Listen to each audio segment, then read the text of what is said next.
बांग्लादेशी आसबे तो ही area hit होगा, बांग्लादेशी ने तो एरिया फ्लॉप। बाजार नहीं, एकदम बांग्लादेशी नहीं आ रहा है, बाजार नहीं है।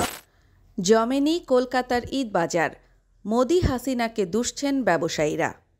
हमारा मोदी सरकार जो है वो हसीना को रखा, ये भी बिल्कुल गलत बात है, ये तो अच्छा बात नहीं है।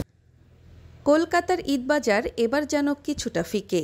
সাধারণত এই সময় বাংলাদেশি ক্রেতাদের ভিড়ে জমজমাট থাকত নিউ মার্কেট, বড় বাজার সহ শহরের বিভিন্ন শপিং মল। কিন্তু এবার সেই চিত্র নেই। ব্যবসায়ীদের দাবি, বাংলাদেশি ক্রেতারা না আসায় বিক্রি কমে গেছে প্রায় অর্ধেক। ব্যবসায়ীরা বলছেন, প্রতি বছর বাংলাদেশ থেকে প্রচুর ক্রেতা আসতো, তারা একবার এলে লাখ টাকা পর্যন্ত খরচ করতেন। এবার সেই ক্রেতারা আসতেই পারছেন না, ব্যবসা একেবারে মন্দা। আরেক ব্যবসায়ী অভিযোগ করে বলেন, ভিসা জটিলতার কারণেই বাংলাদেশিরা আসতে পারছেন না। আগে সহজেই পাওয়া যেত, এখন নানা বিধিনিষেধ।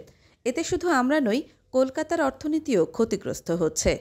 ভিসা দিচ্ছে, টুকটাক করে আসছে, আগের পুরনো ভিসা নিয়ে এভাবে চলছে। সীমান্তে কড়াকড়ি বাড়ানোর ফলে পর্যটকদের যাতায়াত অনেকটাই কমে গেছে। রাজনৈতিক টানাপোড়েনের প্রভাব পড়ছে ব্যবসা বাণিজ্যের উপরও। বাংলাদেশিদের কেনাকাটার উপর কলকাতার বাজারের একটা বড় অংশ নির্ভরশীল। দুই দেশের সরকারের উচিত বাণিজ্য ও পর্যটনের পথ সহজ করা, নইলে ক্ষতির মুখে পড়বে দুই পক্ষই। তথ্য বলছে, বাংলাদেশি না আসার কারণে বড় বাজারে বেচাকেনা কম হয়েছে প্রায় 30%।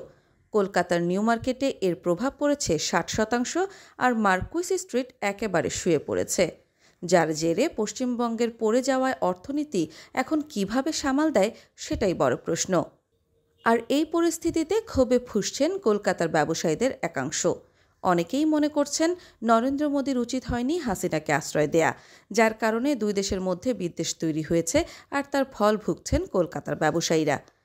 ব্যবসায়ীরা আশায় আছেন, দুই দেশের সম্পর্কের উন্নতি হলে এবং ভিসা নীতি শিথিল হলে আবারও আগের মতো জমবে কলকাতার ঈদবাজার। তবে এই মুহূর্তে তারা অপেক্ষায় রয়েছেন অনিশ্চিত ভবিষ্যতের দিকে তাকিয়ে।